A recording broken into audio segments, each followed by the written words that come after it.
Hey guys, how's it going? I'm here to talk to you guys today about picky eaters.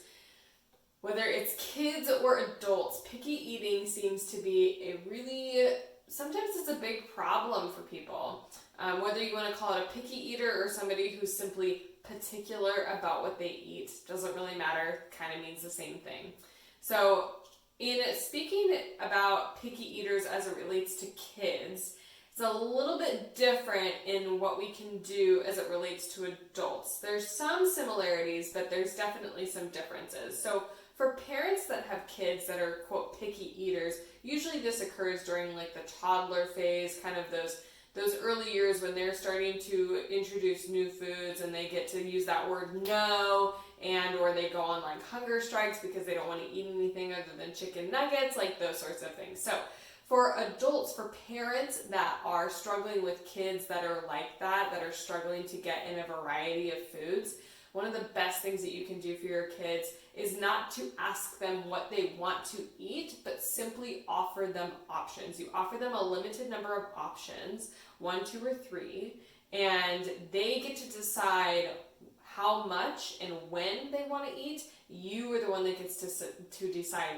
what it is of the, not of the options, but the options themselves. You get to make the decision on those, but then of those choices, the child is the one that gets to choose. So they still feel like they have some level of agency, they still feel like they have autonomy, and it's not your job to tell them that they can't leave the table until they eat, this vegetable or whatever it is. You simply give them the options and you let them choose. And the more times that you expose them to certain foods or food groups, the more likely they will be to get familiar with it and be willing to try it at some point. So oftentimes, whether it's adults or kids, it takes an average of, anywhere between 10 to 17 times before somebody is really willing to say, okay, I like this, or I'm okay with this, or even I love this. It oftentimes takes multiple rounds, multiple exposures before they're really willing to dive into it and say it's okay for them. So for kids, that's really one of the best things that you can do, and not getting too hung up on if your kid is only eating chicken nuggets. Well, try, like I said, offering them multiple options and seeing how it goes. Or if the child goes on hunger strike, don't freak, it's okay. It might be unpleasant for a little while, but if a child is hungry enough, they will eat. It's not your job to force food down their throat or do anything and make the situation desperate, because really we want mealtimes to be happy. We don't want them to be stress-filled, and because if you are stressed, the child feeds off of that, it will make them stressed. We want mealtimes to be pleasant and happy for everyone. So for adults, this is a little bit different. Adults oftentimes have food aversions because of some past experience. Maybe it's partly because it's not palatable to them, that can be part of it, but oftentimes it's because they had a past experience that was either unpalatable, they didn't enjoy the texture, or there was some sort of stress going on around the situation, or because the food was poorly prepared from the beginning, and so it off-put them right from the start on that particular food. So for adults, what are oftentimes the most common foods that adults will have an aversion to or dislike?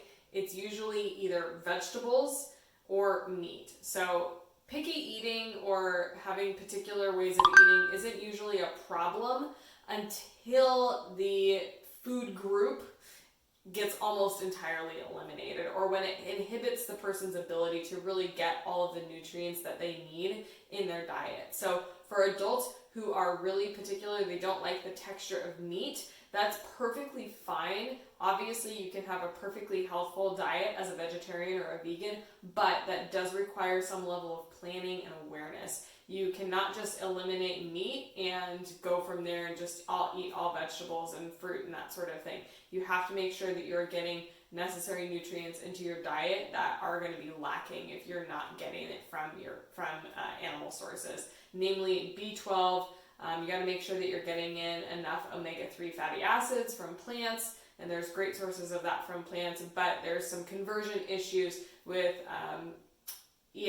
EPA and DHA. So taking an omega-3 supplement, like an algae oil supplement, can be really amazing. Also taking a B12 supplement, super, super important. But there's definitely things, as if you're not going to be eating meat, that you need to make sure that you're supplementing with. In addition, you need to make sure that you're eating enough plant-based sources of protein. Super, super important. A lot of people who are common regular meat eaters don't really think about making sure that they're eating beans or legumes because they get a lot of their meat from animals. However, if you're not getting your protein from animals, you need to make sure you're getting it from plant sources like beans, legumes. Regular vegetables don't have a whole lot of protein in them. They have some, but your beans and your legumes are going to be your best bet. As far as another food group that oftentimes adults struggle with is just vegetables in general.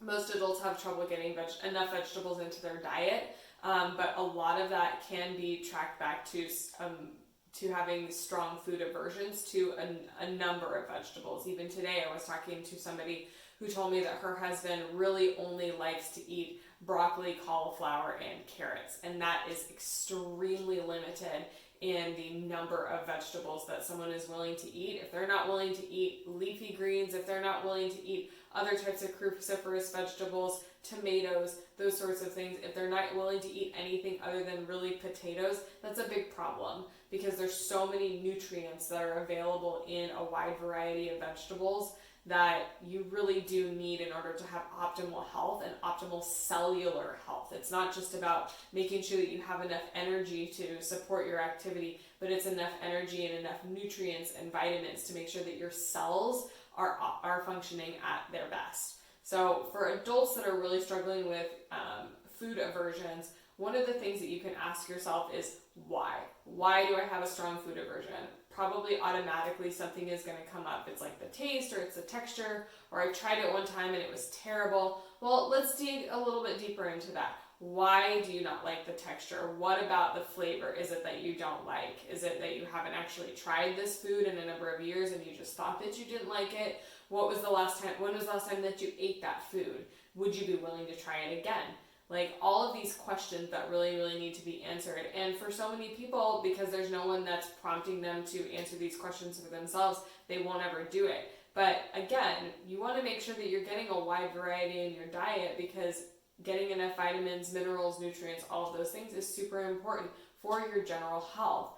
Limiting your diet to a few number of things is really not probably getting you where you want to go, and it also limits your gut microbiome. If you're not consuming a wide variety of vegetables, you're not going to have a wide gut microbiome, and the studies are showing that having more varieties of gut flora, healthy gut flora in your body is really, really beneficial for your overall health.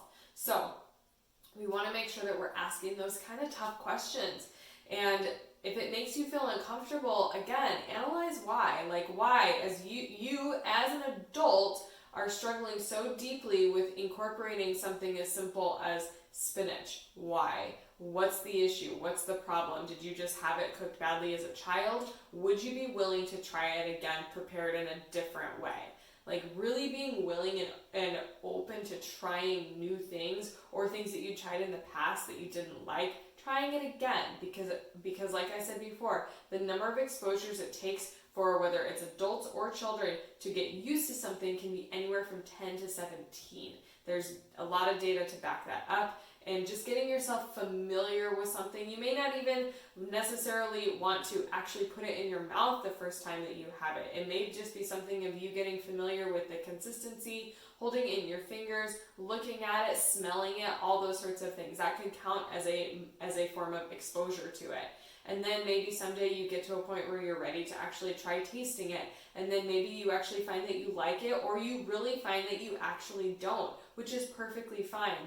But having a wide number of food aversions simply because you think that you don't like a lot of things, that's something that really needs to be looked at. So I hope that this was helpful for you guys today.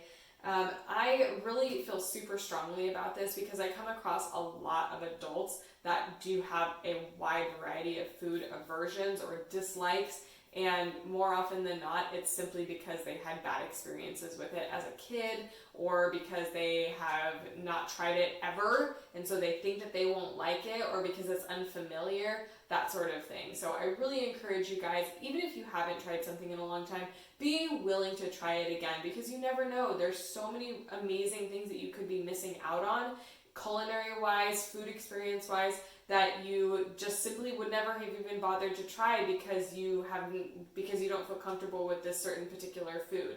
So give yourself that opportunity to try new things, be open, and see how much more your world, your food experiences, your culinary experiences can be opened up by just trying new things and really discovering for yourself truly and fully as an aware adult whether you like something or not. Super, super important. So I hope you guys enjoyed this. I'll talk to you later. Bye.